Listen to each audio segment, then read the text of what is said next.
Hey guys, welcome back to Radical Living Podcast. Really hope that you have enjoyed all of our episodes so far. This time I sat down with my sister Jemma to discuss everything about parenting.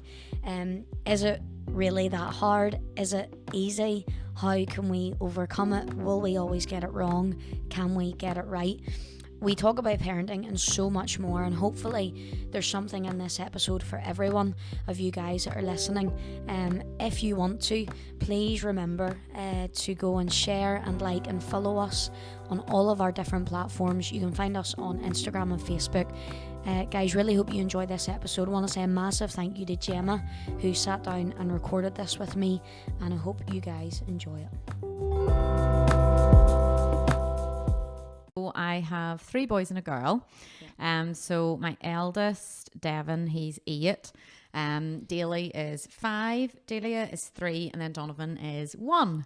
Delightful. Yes. So yeah, it's great, but it's just busy. I think at this kind of stage and season of motherhood, you just kind of have to accept that it's pretty full on. They need so much help, even just physically as well.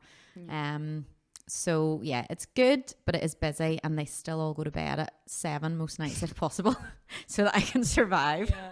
Which is good. Yes. Because if they didn't, that would be harder. What? Just kind of getting to know them a little bit more. Like they're all very close together. Yeah. That is full on. It's a lot. What are they all different? Yeah, they are. I think Devon is like probably your sort of stereotypical oldest child. Yeah. Just quite sensible and responsible, I guess. But it's good. It's nice. I think we're kind of entering a stage with him. So he's 8. And just entering a really nice stage where it's like you can see the relationship you're starting to like build with him. And you can have fun with him, and he kind of gets things that the little ones don't. Yeah. And so it's nice. I think out of them all, he's probably the most kind of likes things to be like right and to always get things right and do things well, which is good. But I think we'll maybe touch on it a bit later. But I guess it is just like there are qualities and characteristics they all have, which are could be positive, but also I guess could be negative. So it's just making sure that as parents, I suppose that's one of our roles, to kind of try and help them just to work through those things and shape them into positive qualities. Daly would be definitely our most sensitive child by a mile, as you know. But again, definitely as well the most kind of caring and empathetic, and so a really positive quality. But as a child, he needs a lot of help to just kind of work through that and learn how to process things well. Delia is she's the only girl of like 3 boys, and in the one hand is like real like rough and tough and loves joining in with all the boys, but the girliest girl you've ever seen. So she's like the girl in her pink sparkly dress wrestling on the floor with all her brothers. Which is great fun. And then Donovan, he's just turned 1, so it's a really, really nice stage just to kind of start to see his personality develop. And he's just a really happy, smiley baby. I guess number 4, he has very little choice at times and just has to kind of go with the flow. But he does, and it is really, really lovely stage. I think like between 1 and 2, when they start to walk and talk, and you do just really start to get a glimpse into what their personality is going to be like. So that's good fun. Sounds interesting. It is. I think it's important to note that we are sisters. Yes. I didn't say that at the start, but I am not a mother. I am the youngest of us. Yes. So there's me, you, and then 2 others. So I'm coming at it from a completely different perspective, but it's fascinating for me to see how they're all so different. Yeah. Like even though they grew up in the same household, obviously you and Jeff bringing them up, yet they're all just so different. So it's really fascinating how that happens. But kind of after we've introduced that, kind of going in just straight away to just a general thing I think for women is our image. Yeah. And like even for me who's not a mother, image is something like I've struggled with. Yeah. I think it's something that everyone struggles with, and not just women, like men struggle with it too. And Yeah. even before, you know, there's this concept of growing another human being inside of you. Yeah. You know, we see things about ourselves that we try to change or we don't like or we're insecure about. Yeah. But it seems to be any mother I spoke to, whether they're have been a mother for years and their kids are all grew up, or whether they've just had a child, or whether Yeah. they're going through pregnancy, image is just one thing that keeps creeping up, and it's something that I know a lot of new mothers struggle with. Yeah. And I know a lot of people say once you have a child, your body's not the same. Yeah. And it's never the same. And maybe that's not something to say to a woman who's pregnant Yeah. or has just had a child. But did you find that in your pregnancy? Did you find that post-pregnancy, pre-pregnancy? And why do you think that is a case? Like that seems to be really intensified Yeah. whenever, you know, women have children. Yeah. And a lot of women, you know, have struggled with depression, or, you know, that those insecurities are just heightened all of a sudden. Yeah. I think that's definitely true. And I do think in general, it is just a real struggle, for people. I think for lots of different reasons. I think we do all have like a struggle for control. So I guess image is one way. For me, I think growing up, I guess kind of late teens, early 20s, I think that was a big issue. I think I did struggle a little bit with body image and different things. And looking back on it now, for me, a lot of it was just a desire to be in control of something. And I guess maybe a lack of trust in a sense that God had made me the way he wanted me to be, and that he was actually the one that was in control, and that, I couldn't and shouldn't be in control. But I think that's a bit of an issue. And I do think as well, just pregnancy, I mean, it is a huge, huge change in our bodies. And especially the first time when we've never experienced it before. So it's all new, you know, and dependent on just your body makeup. I mean, in many ways, I was, I guess, quite fortunate in that I never put on huge amounts of weight, and generally found it quite easy to lose it again. But that is not to say that your body goes back to the way it was before when you've grown like all these little children in you. I mean, things are not going to be the same. I would say, to be honest, for me, I think I am probably a little bit of an anomaly in that I found pregnancy and having kids quite liberating in terms of like body image. When I was pregnant with my first, it was something I was quite anxious about, and just not sure how I would feel after I had him. I really loved being pregnant. I've always really enjoyed being pregnant. I've never gone totally mad, but always just felt a bit like it's the one time in my life I can eat what I want. Doesn't matter. I'm going to get bigger anyway, so who cares? Really enjoyed it. Was always just quite well, and it was always good. But definitely especially with my eldest, I just knew struggles I'd had in the past, and so was quite conscious of how am I going to feel whenever I've actually had this child, and then obviously have like weight to lose and need to get kind of back to that sort of pre-baby image, which I don't know why we think we do, but we do. But to be honest, for me, I've actually found it really good since I have had kids. I think in many ways it's kind of forced me to not be so obsessed with myself. I've got other people to think about. I've got other people to care for. Partly I think I want to be a good example to them. I do think that's definitely a part of it. I want them to grow up with as healthy a body image as they can have. But also just, I do have a desire to to just be the best I can be, to kind of look after them and care for them.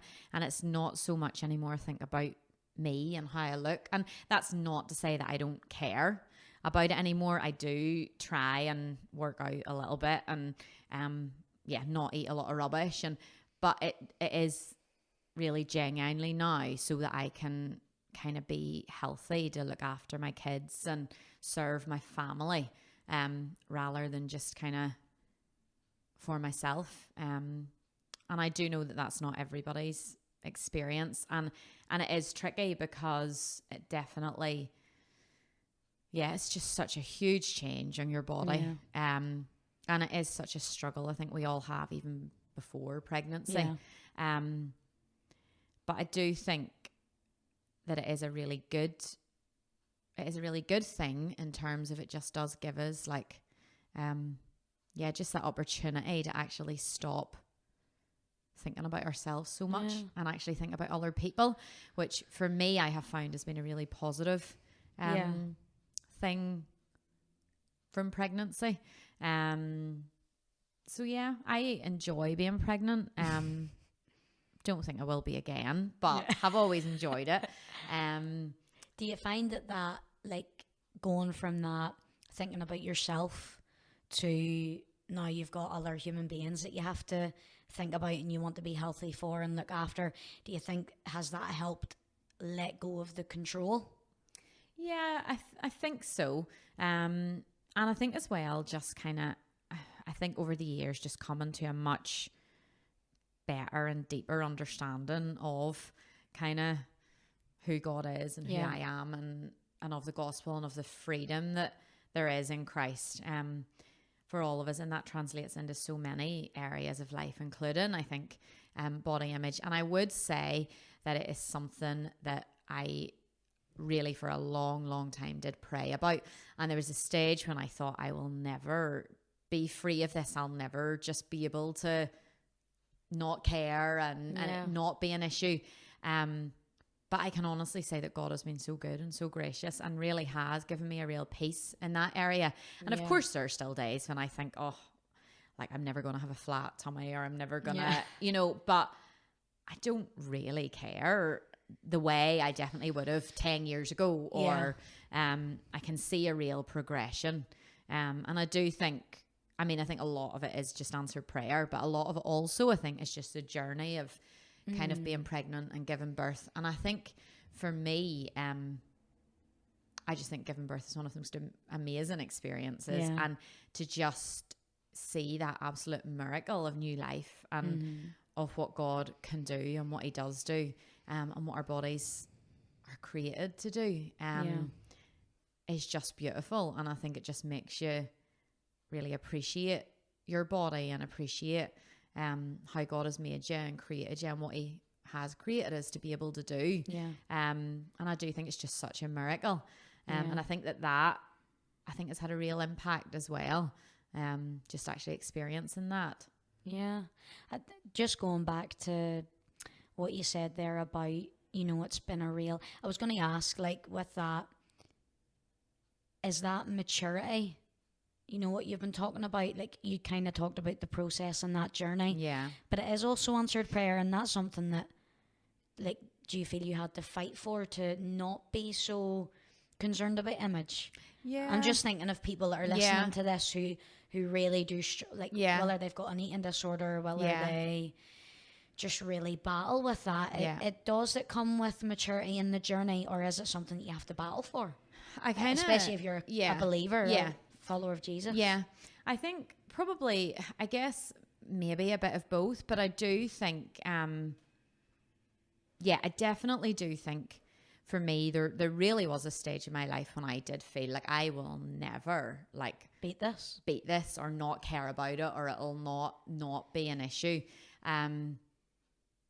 But I definitely just through I do think just through a lot of prayer, I do think a lot of probably spiritual growth and understanding, just in lots of different ways, good teaching at church, just through my own personal devotions, just getting to know God more, getting to know God's character more, and And I think I used to have this real thing. I remember when I was younger, and I just always used to think, God, you've promised that you'll never give me anything to deal with I can't handle. So why have you given me this kind of struggle with like food and body image and diet? And because I obviously can't cope with it because I keep just messing up. But I think over the years I've kind of come to realize that, first of all, I've probably taken the verse completely out of context, because actually at the end of the day, God is always with us. If we are Christians, he is our strength. It's him we need to depend on. He has already delivered us from all these things, but actually he hasn't promised us an easy life either. He hasn't promised us that we'll never face trials and temptations and difficulties. And actually, when I look back, there's been so much spiritual growth and sanctification and maturity through those struggles that at the time I would never ever have chosen, and really questioned what God was doing. But when I look back, I can see that he was at work in my life. Yeah, it's really interesting. I'm going through Exodus at the minute. Me too. How are you? Yeah. Oh, brilliant. I just started there. For some reason, I was like, oh, I really want to get into Moses' life again, because I just think it's fascinating. Yeah. And like somebody who just tried to run away from God. But I just started, that's hilarious. I just started, read chapter 1 yesterday. I was reading chapter 2 today. Yeah. But in chapter 1 and chapter 2, like the Israelites are already in slavery. Yeah. And Pharaoh's already, just being really harsh on them. Yeah. And it says multiple times about how they're crying out to Yeah. God. Yeah. And, during that time, like you were talking there about, God doesn't give us more than we can handle, but Jesus said this life isn't going to be easy. Yeah. It's just amazing to see how, like, do you think that journey was preparation for you for motherhood? Because like Moses killed an Egyptian, fled into the desert, but yet God meets him there. And during that time, even though the Israelites were in slavery, God was getting ready to answer their prayers through Moses. Yeah. And so I think whenever we read the Bible, we read about, these amazing people. Yeah. And, it's all in like a few chapters, but actually I highlighted it in my own Bible many years later. Yeah. Yeah. So it's all the would you say that was God preparing you for that? Yeah. Yeah. I definitely think like, I think it's so easy to, when we're in the midst of like kind of struggles and trials, to really question God and question why we're going through it. But I think at the end of the day, God is not going to waste anything that happens to us. And if we are seeking to serve him and glorify him and make him known, then he is going to use all of those things to bring him glory. And I do really, really firmly believe that there are things that, if we are ever going to be able to properly empathize with other people and support other people, and like even for me, like I'm also a pastor's wife, so the opportunities that I have to get alongside younger girls and teenage girls and really understand the struggles they face, because I have been right there, but to also be able to show them, there can be deliverance, there can be freedom. And God doesn't necessarily promise it tomorrow. He might not promise it in 10 years' time. He doesn't even always promise deliverance in this lifetime. But if we belong to him, we know for absolute certainty that one day in heaven, all of these struggles and trials will cease. But I do really believe that none of it is wasted. God is a God of redemption. He's not just going to waste these trials and experiences, and I know it's easy to look back and see those things, but I think that's why it is really good too, just to chat to people who are that little bit further down the line than you, because it's not that we have it all together, but at the same time there are going to be things in our lives and struggles that we have faced that God has delivered us from, that we can really see real answers to prayer. And we can share that and just encourage those kind of coming along behind us with those things. Yeah, brilliant. Kind kind of going back to what we were talking about beforehand, what would you say? We've talked a lot there about God's deliverance and his just faithfulness, really. Yeah. I mean, God is faithful. Yeah. And for anybody that's listening to this, you know, that is struggling with whether it be image or you're waiting on a promise to be fulfilled, it's just to keep going and to hang in there and to trust that God will do that. But going back to motherhood, what would you say are you know, really briefly, just some of the biggest joys of motherhood? Yeah. Because I think, you know, we can talk about challenges and it's hard, but what are some of the greatest joys for you as a mother? Yeah. To see your kids. Yeah. Yeah, this is something actually that I think about quite a lot, because I think it can be quite easy to just not even necessarily complain all the time about motherhood, but just even to kind of, you know, joke. And it's always a little bit like, you know, we're always exhausted and they're always making a mess, and and those things are true. But it is such a joy. Like, I can't imagine my life now without the kids. I don't know what I would do with my time. I don't know. Yeah. I mean, it is such a privilege just to have a kind of first hand view of these little lives, and just seeing them grow into the people that God has created them to be, seeing their personalities and their little characters develop, and just trying the best we can to lead and shape and mold them into who God has called them to be.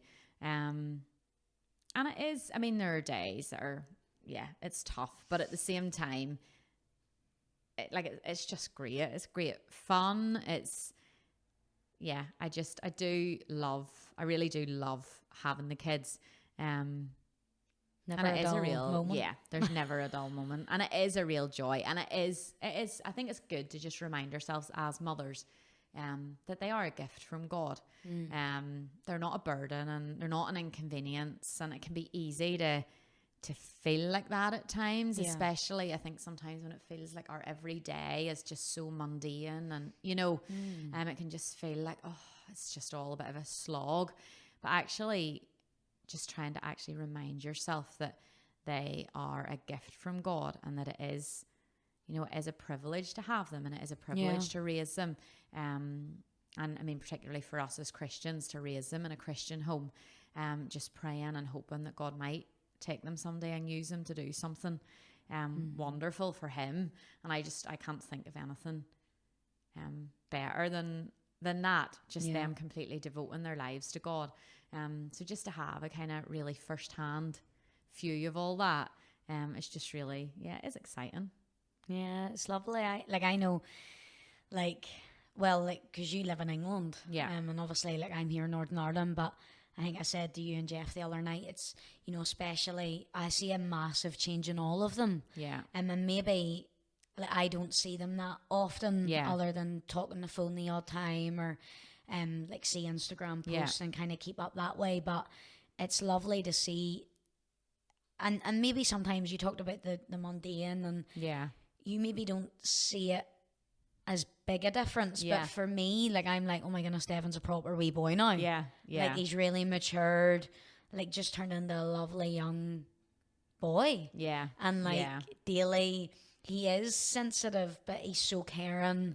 You know, and Delia's just Delia is mad. And you know, Donovan, he's just running, and you know, it is lovely to see that. Even for me, and I'm not their parent, but just to see that journey and see them grow is just lovely. But kind of going on from the joys, there are obviously challenges. I mean, it's real life. It can be hard. And I know I had previously asked you to kind of share about some challenges, but just something that came to me there was, I think there is a stigma of perfectionism. With mothers or with parents. Is that right? Do you want it to be perfect? Do you expect them to be perfect? Do you expect things to be perfect?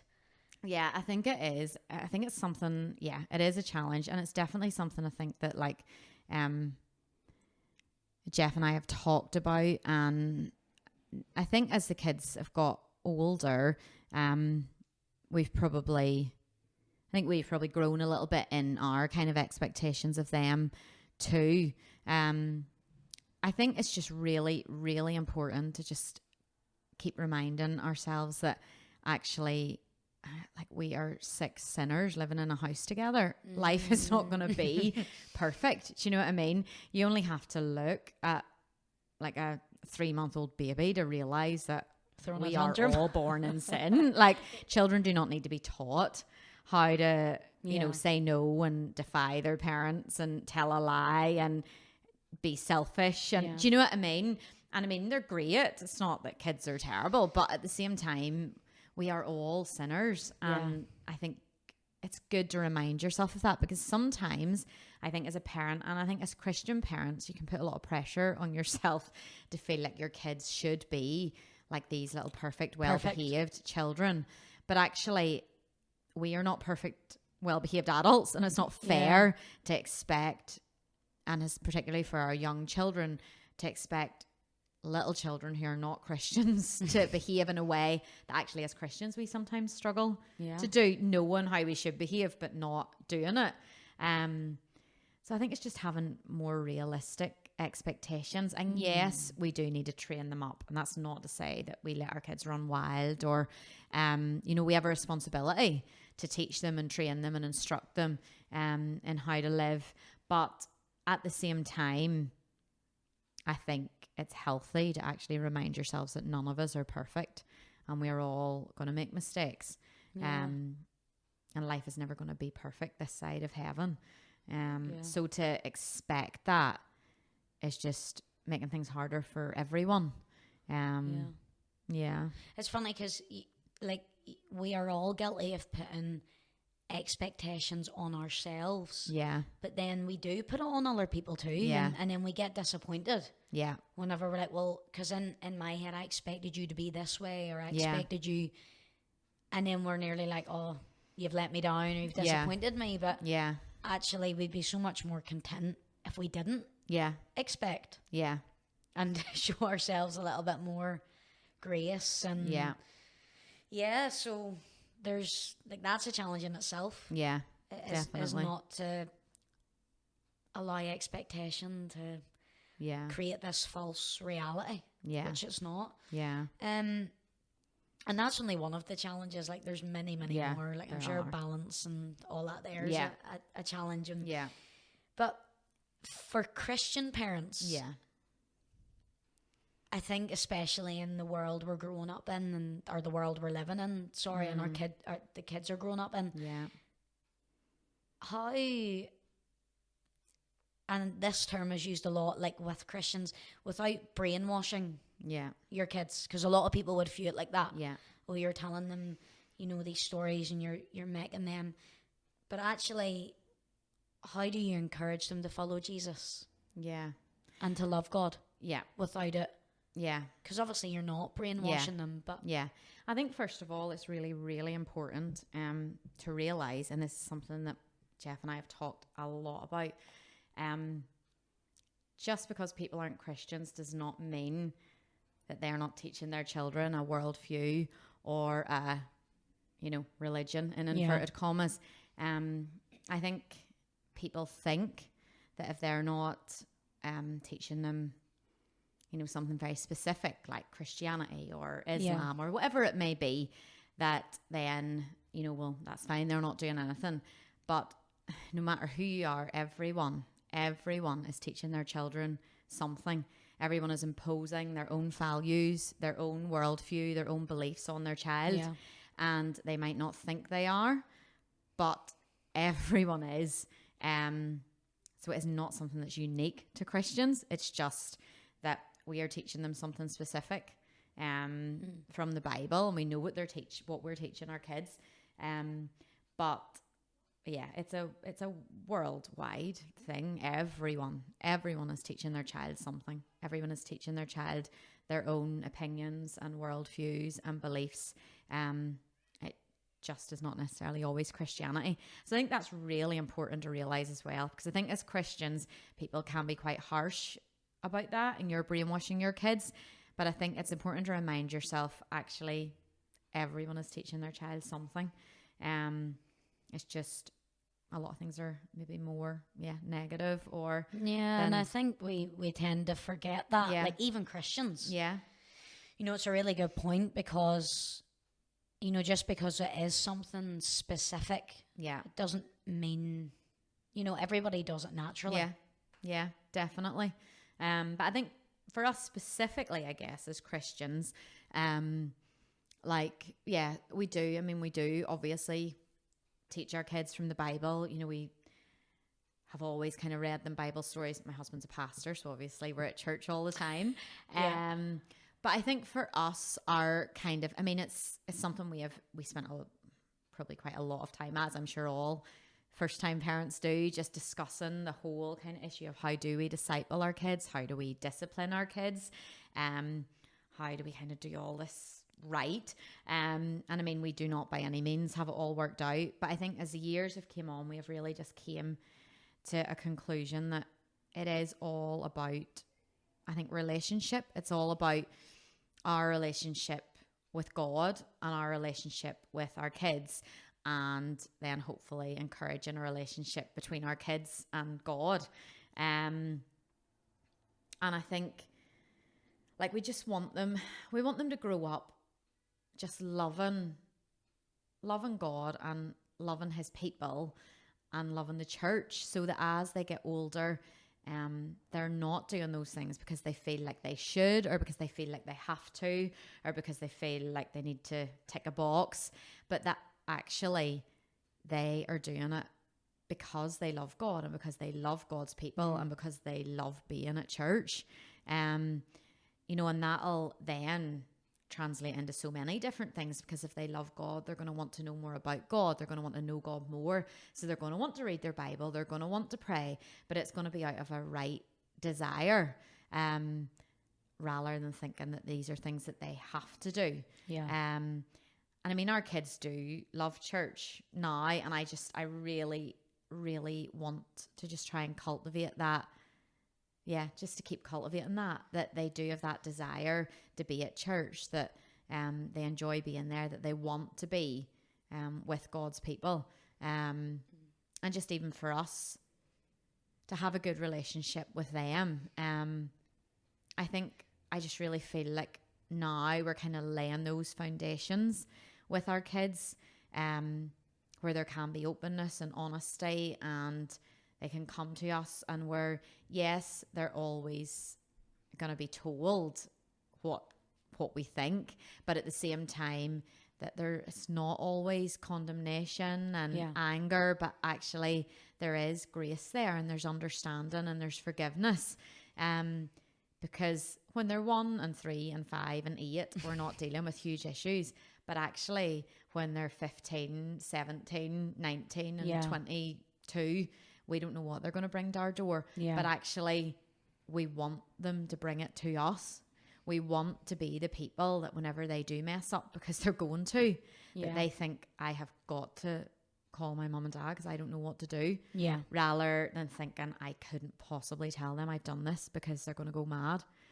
And that doesn't mean that we let them get away with murder now. But at the same time, I think our main aim is to really cultivate that open relationship, where we can just hopefully be the ones that they come to, and that is their safe place, and that they know is going to always point them to God, and point them to the truth, and just seeking to live that out in front of them. Just seeking to show them that we love God, to talk about God, to read our Bibles in front of them, to pray in front of them, because we want to and because we need to, and not being scared to apologize to them if if we've lost our temper, or we've expected something from them that we shouldn't, or and it is a juggling act, and it is not easy. I mean, I think that is one of the trickiest things as a parent, the whole kind of discipline and discipleship, and Yeah. and you just never know if you're doing the right thing or if what you're doing's working, and each child is slightly different, and so different things will work. But I think for me the biggest thing has kind of been letting go of that. I need to find the perfect method, and actually just realizing I just need to show my kids that I love God. I need to show them my relationship with God. I need to cultivate a good relationship with them, and I need to encourage them to know that they need to have a relationship with God too. Yeah. I think that's kind of where we're at the minute anyway. Yeah. And it's all gonna happen in the next That's few it. years, isn't Who it? knows? But I think it's so important, you know, God, like it's totally transferable to our relationship with God, like you said. Yeah. God, you know, God's like a parent. He wants us to come to him no matter what. Yeah. And I think it's lovely and it's important that you create that for your kids. Yeah. That they come to you. Yeah.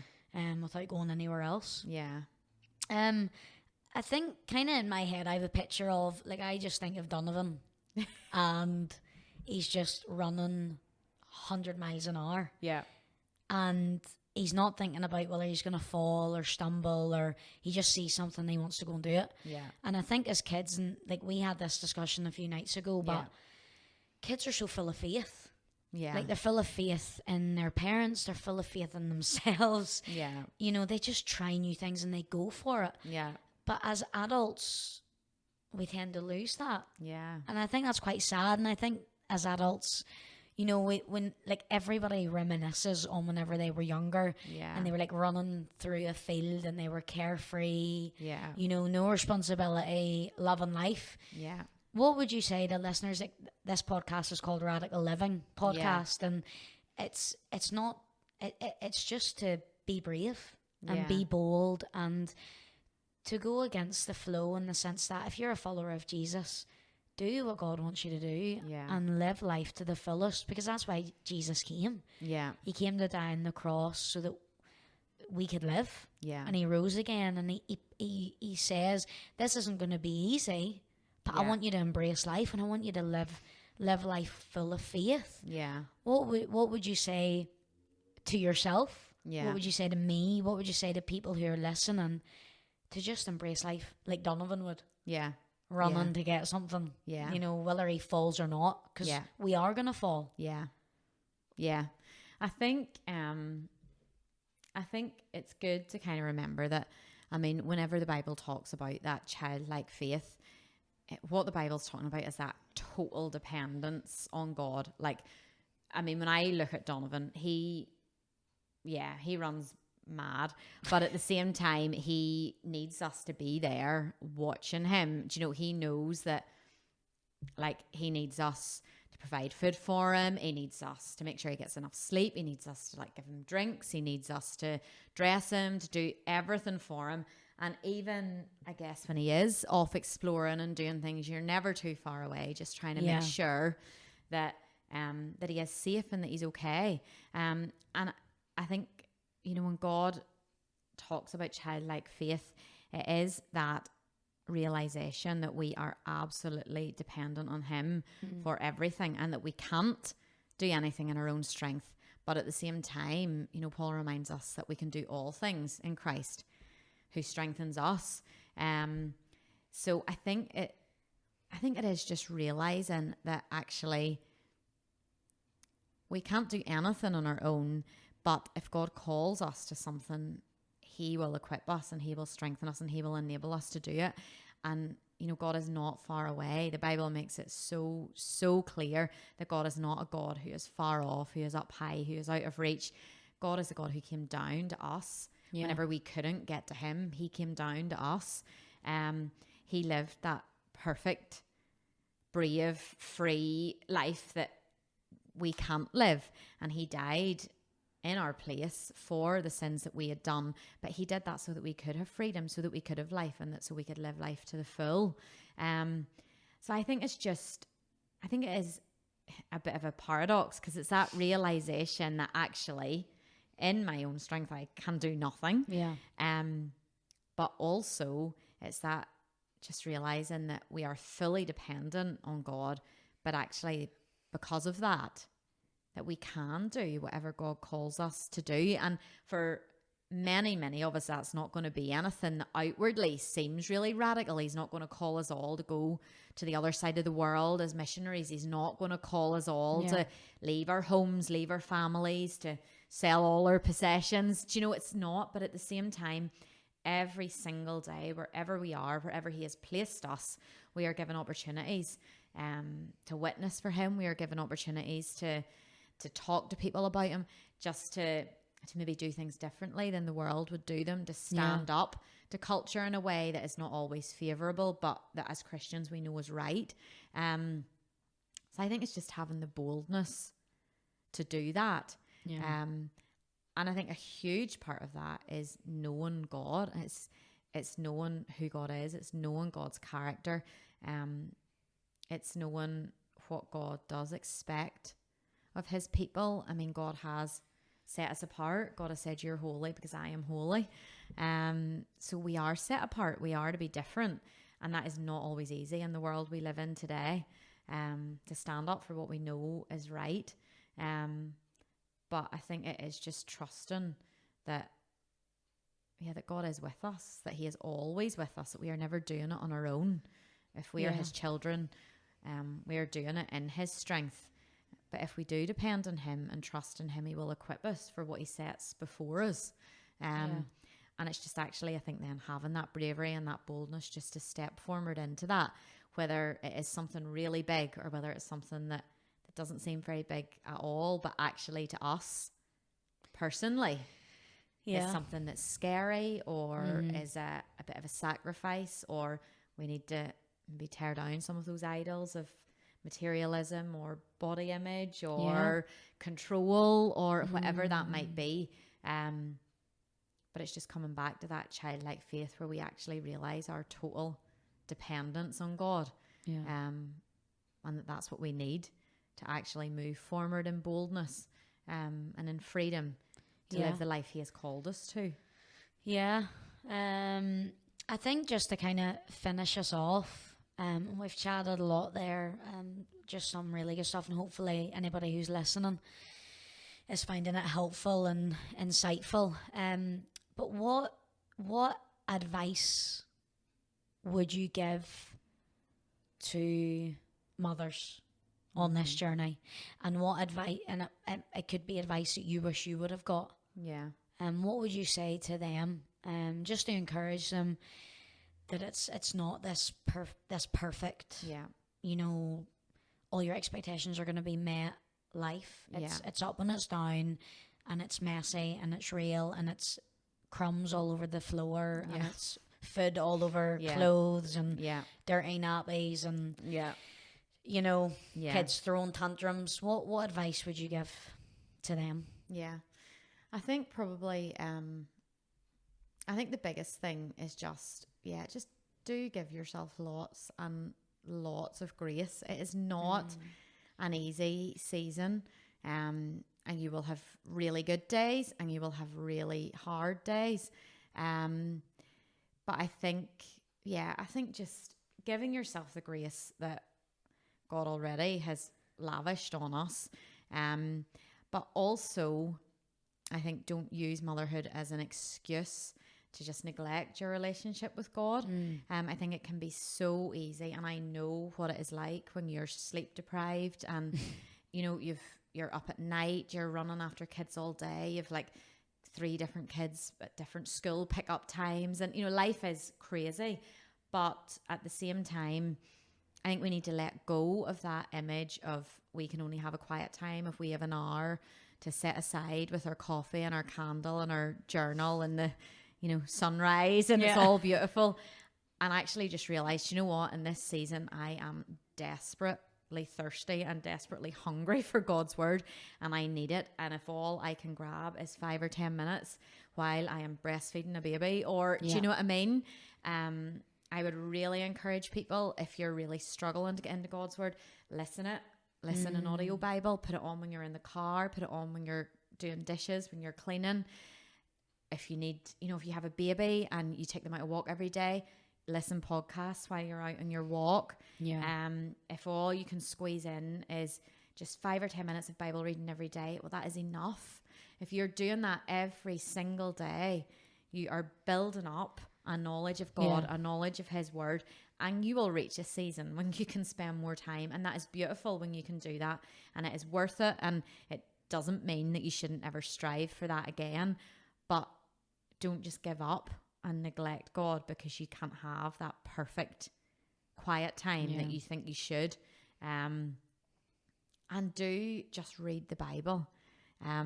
Don't get caught up in reading like books about motherhood and books about parenting, and that's all great, but you need the Bible. You need God's word. You will only you will only be truly satisfied when you're actually in the word and just immersed in it and getting to know God more. And you might have days and weeks and months when you feel like you're taking nothing in, but you'll look back a few years down the line and you will have learned things, and you will have learned something, and you will remember things, and it really is worth it. And I think just remembering, I read a book, I love Christian like biography and autobiography, and I read an Isabel Kuhn book. She was a missionary in China, and she's written a few different books, but in one of her autobiographies she was talking about her kids, and when she was a missionary, I think possibly like early 1900s, don't quote me on that, you can look it up, but when she was in China, I mean, her only option really for her kids to get any sort of education was to send them at that stage to like a Christian boarding school, and she really, really struggled with that idea, but then she talks about how she just really had to surrender to God and remind herself that actually her kids were a gift from God, and that she had to hold them with open hands, that they weren't hers to keep, that actually she couldn't protect them, she couldn't save them, she couldn't, do all the things she wanted to do, but actually she had to hold them with open hands because they were God's, and they, he had a plan for their life. He has all of their days numbered. He knows where he's going to take them. And that's something that I just kind of really cling to and try to remind myself all the time, that it is hard and it's busy, and some days you feel like I have totally messed everything up. But actually at the end of the day, they're not my kids. They're not my kids to save. I can't offer them salvation. I don't know what's going to happen in the future, but they are God's. He has given them to me as a gift, but I do have to hold them with those open palms out to him, surrendering them to him, and just praying and trusting and hoping that he will save them and he will use them. But he is the only one that can. So I think just trusting in that too does give you a real freedom in your motherhood, to not put so much pressure on yourself that you have to do everything perfectly, or you're going to mess them up for life, because actually, yes, we need to strive to be the best we can be, and yes, if we are Christian parents, then the fruits of the Spirit should be evident in our lives, but at the same time we aren't perfect either. So just trusting our kids to God's care has been really helpful for me, just to relieve some of that anxiety of actually this is all on me. But just giving them to God and trusting him to do the work that only he can do. I think you said some really amazing stuff there, and I think I'm not a mother. I don't have 4 kids, but I struggle sometimes with, I need to spend an hour, and if I don't, I'm the worst Christian in the world. But actually 5 minutes is better than no minutes. And I think, we're in a culture of like, we have to have a sunset and a cup of coffee and our Bible and take a picture of it and put it on Instagram and let the whole world know what we're doing. And it looks perfect and it looks great, but God doesn't want that. God just wants us, and that's something I struggle with. It's something I'm learning, never mind a mother with a child or 4. I think it's just remembering that God loves us for us, and he wants our hearts and to show ourselves grace. Because I think, we live in a very shame filled society.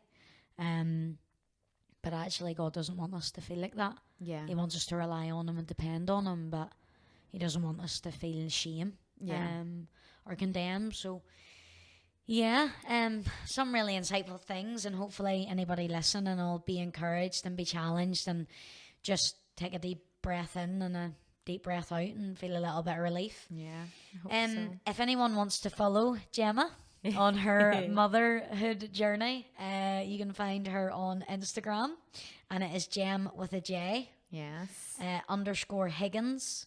She can find Jemma on Instagram. And do you have Facebook? I do. But you don't really use it very much. No. Generally, just whatever I post to Instagram is shared to Facebook. I know. I do that too. So Jem _ Higgins, and she is a lover of Jesus. She's married to Jeff, and she has 4 wonderful children. And yeah, if you want to follow her journey, you can do that and kind of see what life is like with 4. Yeah. But yeah, no, thank you so much, Jemma. No, thank you so much for having me. No problem.